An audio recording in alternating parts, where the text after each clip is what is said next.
약을 5개 이상 먹고 계시다면 오늘 영상을 반드시 확인하셔야 합니다.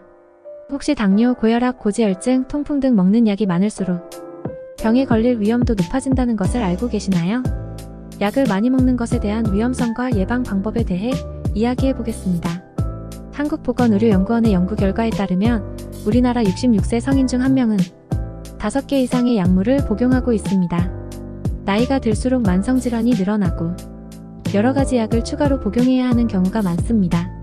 하지만 여러가지 약을 함께 복용하는 것이 괜찮을지, 불필요한 약물을 너무 많이 사용하는 것은 아닌지 항상 걱정됩니다. 약을 많이 복용하는 문제뿐만 아니라 처방되는 약물의 개수가 늘어날수록 약을 먹다가 나타나는 이상 증상이 있을 수 있습니다. 이를 해결하기 위해 다른 약을 추가로 처방받는 연쇄 처방으로 이어질 수 있습니다. 어떤 환자분은 소염 진통제를 복용하다가 다리가 붓고 아팠다고 합니다. 다른 병원에서 이뇨제를 처방받았지만 이뇨제는 통풍을 유발할 수 있어 발이 계속 붓고 아팠습니다.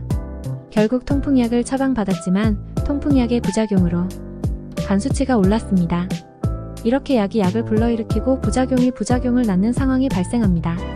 많은 약에 위장보호제가 포함되어 있어 여러 병원에서 처방받은 약을 복용하다 보면 하루에 여러가지 위산 억제제를 먹는 경우도 있습니다. 위산 억제제를 많이 복용하면 소화가 잘 안되고 위산의 중요한 기능인 입으로 유입된 각종 세균과 바이러스를 제거하는 기능이 떨어집니다. 더 큰 문제는 노인 환자에게 약물이 미치는 임상적 위험이 이익보다 크다는 것입니다. 노인 부적절 약제를 사용한 사람은 사망 위험이 25%, 장애 발생 가능성이 46% 상승합니다. OECD 국가 중에서도 우리나라가 약을 많이 복용하는 것으로 나타났습니다. 75세 이상의 노인이 5종류 이상의 약물을 복용하는 비율이 OECD 평균 50%인데 우리나라는 64%로 3위입니다. 약을 먹지 말라는 것은 아닙니다. 꼭 필요한 치료약은 드셔야 합니다. 다만 약을 복용할 때 몇 가지를 꼭 확인해 주세요. 첫째, 병원에 갈 때 지금 먹고 있는 약들에 대해 처방전을 빠짐없이 가져가세요. 병원을 여러 군데 다니시는 경우 의사나 약사가 환자가 먹고 있는 약 복용 이력을 다 파악하기 어렵습니다. 그래서 처방전이나 약봉투 설명서를 가지고 다니는 것이 좋습니다. 또한 국민건강보험공단 어플을 통해 처방 내역을 확인할 수 있습니다.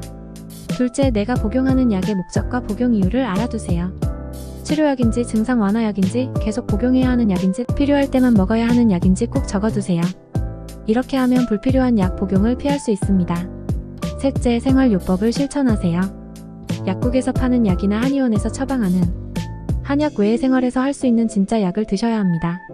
좋은 식사, 해로운 거 피하기, 많이 걷기, 운동하기, 잘 자기 등이 진짜 약입니다.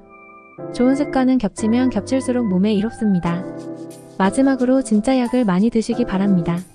생활요법이 처방하는 진짜 좋은 약은 과식해도 좋습니다. 잘 자고 잘 먹고 해로운 것 멀리하고 햇볕 잘 쬐고 많이 걷고 근육 운동을 하려고 노력하는 것이 중요합니다. 치료약을 먹지 말라는 것은 절대 아닙니다. 치료약은 반드시 필요합니다. 하지만 우리가 약을 먹을 때 정말 필요한 약인지 잘 따져보고 조심스럽게 드셔야 합니다. 생활요법을 통한 진짜 좋은 약을 많이 드시기 바랍니다.